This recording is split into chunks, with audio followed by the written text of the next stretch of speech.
What was your favorite eagle? It's nice when you get that question. I think the eagle on 12 was the most fun, just after how far I hit the tee shot. But yeah, the 6-iron into 4 as well was, it landed absolutely perfect. I couldn't have landed it in a better spot for it to obviously trundle up there towards the hole. But yeah, it was sort of you take away those 2 holes and I was even par for the rest of the round. So felt like it was a little scrappy coming in, but did enough to hang in there and shoot a solid score. What happened on 15? Where were you aiming? Certainly not. No, I mean, I guess like those sprinklers, it was one of those, I knew I was going to go close to them, but I would just, law of averages in my head suggested that my ball wouldn't hit them. So it was just one of those things. I just had to take a chance, and I don't know if I was lucky or unlucky. I'm not sure if it had missed those sprinklers, whether it was, so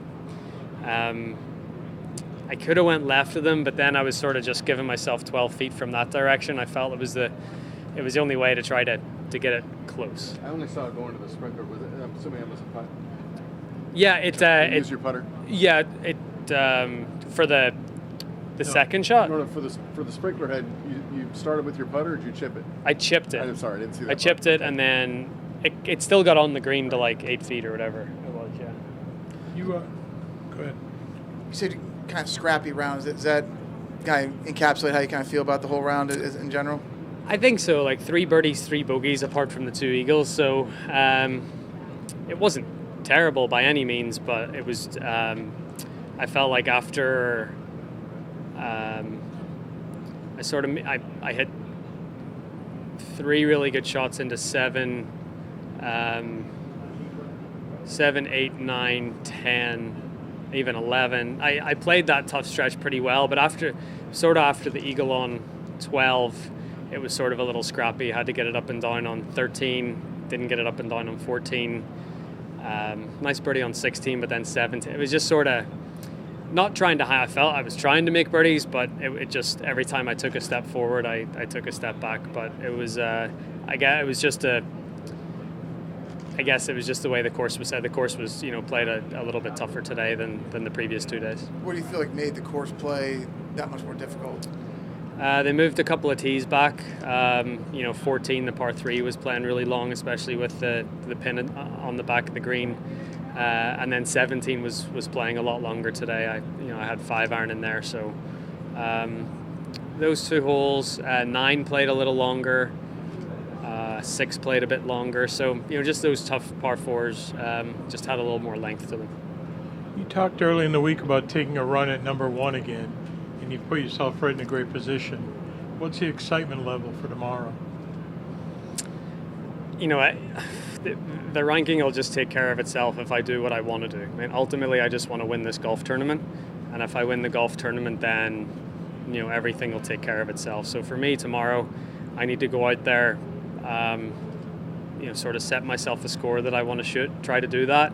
And if I, again, focusing on that, hopefully that ends up with a couple of things, a trophy and getting back to the top of the world rankings. But all I can focus on is going out and shooting a good golf score. And if I can do that, I guess that's all I can ask of myself.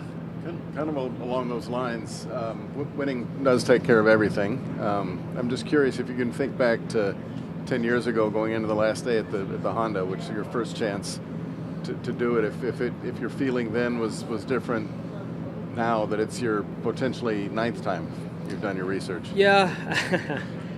So the week before Honda was the match play, and Hunter beat me in the final. So if I had won the final in that, I would have got to number 1. So it felt like it was a second chance for me. So there's an excitement level of doing something for the first time that I think you're never gonna get back again.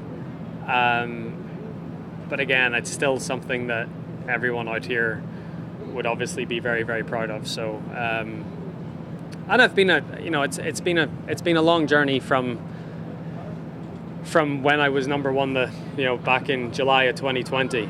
it's been 2 years and a bunch of stuff has happened, and so I think thinking back along it, it mightn't have the excitement that 2012 did, but it'll have as much, if not more, meaning because of everything that I've sort of went through over the last couple of years. Do you feel like you're a different person, different golfer since the last time you were number one?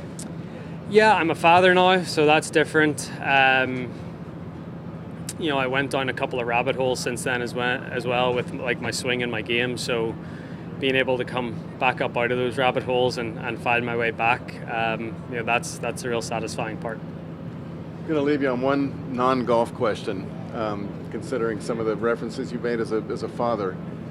Max said the other day, impending birth, that he was looking forward to the things that he didn't know that he needed to be looking forward to, the things he didn't know. Looking back, what was the best thing about being a father that you weren't expecting? I think, again, it's going back to like those first things, first word, first step, first... those moments? Yeah, just those first moments are very, and those firsts keep happening, right? Like, it's not as if they ever stop. There's firsts, all the way, I will imagine all the way into teenage years and beyond and everything else. So I think just all those firsts and looking forward to bath time and looking forward to going into the room in the morning and getting them up out of bed and like just all that stuff that you sort of would take for granted. But because the one thing I've said since I've had a child is it gives me much more. I always thought I appreciated my parents, but it gives me much more of an appreciation for my parents after having kids. Thanks.